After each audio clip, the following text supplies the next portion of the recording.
Hi friends, welcome to ಚರೋ ರುಚಿ cooking channel. ಇವತ್ತಿನ ವಿಡಿಯೋದಲ್ಲಿ ಸಜ್ಜಿಗೆನ ಯಾವ ರೀತಿ ಮಾಡೋದು ಅಂತ ತಿಳಿಸ್ಕೊಡ್ತೀನಿ. ತುಂಬಾ ಟೇಸ್ಟಿಯಾಗಿರುತ್ತೆ. ನೀವು ಒಂದ್ಸಲ ಈ ವಿಧಾನದಲ್ಲಿ ಟ್ರೈ ಮಾಡಿ.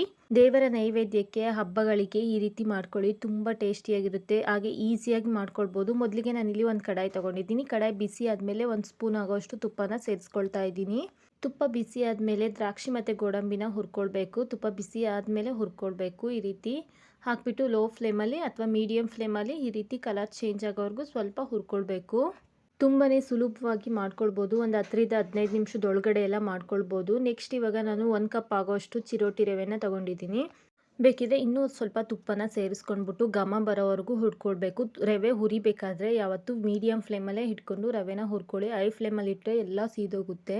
ಇದೇ ರೀತಿ ಮೀಡಿಯಮ್ ಫ್ಲೇಮಲ್ಲಿ ಇಟ್ಕೊಂಡು ಹುರ್ಕೊಳ್ಬೇಕು. ನಾನು ಮತ್ತೆ ಇಲ್ಲಿ ಸ್ವಲ್ಪ ತುಪ್ಪನ ಸೇರಿಸ್ಕೊಂಡು ಒಳ್ಳೆ ಘಮ ಬರೋವರೆಗೂ ಹುರ್ಕೊಳ್ಬೇಕು. ಮೀಡಿಯಮ್ ಫ್ಲೇಮಲ್ಲೇ ಹುರ್ಕೊಳ್ಳಿ. ಈ ರೀತಿ ಎಲ್ಲ ಹುರ್ಕೊಂಡಾದ್ಮೇಲೆ ಬಿಸಿನೀರನ್ನ ಕಾಯೋದಕ್ಕೆ ಇಟ್ಕೊಳ್ಳಿ ಸೈಡಲ್ಲಿ. ನಾನಿಲ್ಲಿ ಬಿಸಿನೀರನ್ನ ಸೇರಿಸ್ಕೊಳ್ತಾ ಇದ್ದೀನಿ. 1 ಕಪ್ಪು ರವೆಗೆ ಹತ್ತತ್ರ ಏನಿಲ್ಲ ಅಂದರೂ ಒಂದು 2 ಗ್ಲಾಸ್ ಅಂತೂ ನೀರು ಹಾಕ್ಕೊಳ್ಬೇಕು. ಒಂದು ದೊಡ್ಡ ಗ್ಲಾಸಲ್ಲಿ ನೋಡಿ, ನಾನು ಸ್ವಲ್ಪ ಇನ್ನೂ ನೀರು ಕಡಿಮೆ ಆಗಿದೆ. ನೀರನ್ನ ಹಾಕ್ಕೊಂಡ್ಬಿಟ್ಟು ನೀರೆಲ್ಲ ಹಾಕೊಂಡಾದ್ಮೇಲೆ ಚೆನ್ನಾಗಿ ಮಿಕ್ಸ್ ಮಾಡ್ಕೊಳ್ಬೇಕು, ಗಂಟಿಲ್ಲದೆ ಇರೋ ಥರ. ಇನ್ನೂ ಸ್ವಲ್ಪ ನೀರನ್ನ ಸೇರಿಸ್ಬಿಟ್ಟು ಚೆನ್ನಾಗಿ ಗಂಟಿಲ್ಲದೆ ಇರೋ ಥರ ಚೆನ್ನಾಗಿ ಮಿಕ್ಸ್ ಮಾಡ್ಕೊಳ್ಬೇಕು. ಬಿಸಿನೀರನ್ನ ಸೇರಿಸ್ಕೊಳ್ಳಿ. ಮುಂಚೆನೇ ಸ್ವಲ್ಪ ಬಿಸಿನೀರನ್ನ ಜಾಸ್ತಿನೇ ಕಾಯಿಸಿ ಇಟ್ಕೊಳ್ಳಿ. ಈ ರೀತಿ ಎಲ್ಲ ಚೆನ್ನಾಗಿ ಗಂಟು ಇಲ್ಲದೆ ಇರೋ ಥರ ಮಿಕ್ಸ್ ಮಾಡ್ಕೊಳ್ಬೇಕು. ನೆಕ್ಸ್ಟ್ ನಾನಿಲ್ಲಿ 2 ಏಲಕ್ಕಿನ ಕುಟ್ಟಿ ಹಾಕ್ತಾ ಇದ್ದೀನಿ. ಹಾಗೆ 1 ಲವಂಗನ ಸೇರಿಸ್ಕೊಳ್ತಾ ಇದ್ದೀನಿ. ಲವಂಗ ಹಾಕೋದ್ರಿಂದ ಟೇಸ್ಟ್ ತುಂಬಾ ಚೆನ್ನಾಗಿರುತ್ತೆ.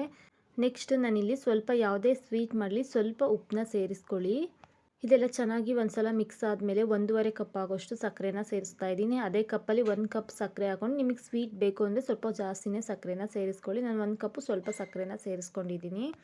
ಚೆನ್ನಾಗಿ ಮೀಡಿಯಮ್ ಫ್ಲೇಮಲ್ಲಿ ಇಟ್ಬಿಟ್ಟು ಸಕ್ಕರೆ ಎಲ್ಲ ಹಾಕಿದ್ಮೇಲೆ ಚೆನ್ನಾಗಿ ಒಂದ್ಸಲ ಮಿಕ್ಸ್ ಮಾಡ್ಕೊಳ್ಬೇಕು. ನೆಕ್ಸ್ಟ್ ಸ್ವಲ್ಪ ಉಪ್ಪನ್ನ ಸೇರಿಸ್ಕೊಳ್ತಾ ಇದ್ದೀನಿ.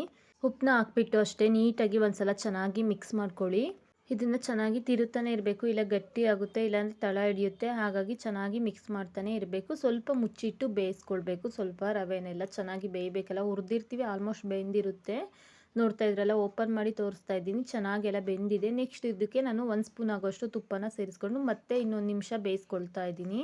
ಏನಿಲ್ಲ ಅಂದರೂ ಒಂದು 5 ನಿಮಿಷ ರವೆ ಮತ್ತು ನೀರು ಹಾಕಿದ್ಮೇಲೆ ಒಂದು 5 ನಿಮಿಷ ಚೆನ್ನಾಗಿ ಬೇಯಿಸ್ಕೊಳ್ಬೇಕು. ಆವಾಗ ಸಜ್ಜಿಗೆ ತುಂಬಾ ಚೆನ್ನಾಗಿರುತ್ತೆ. ತುಪ್ಪ ಎಲ್ಲ ಸೈಡಲ್ಲಿ ಬಿಡ್ತಾ ಬರಬೇಕು, ಅಲ್ಲಿವರೆಗೂ ಬೇಯಿಸ್ಕೊಳ್ಬೇಕು. ಮತ್ತೆ ಸ್ವಲ್ಪ ತುಪ್ಪನ ಹಾಕ್ತಾ ಇದ್ದೀನಿ.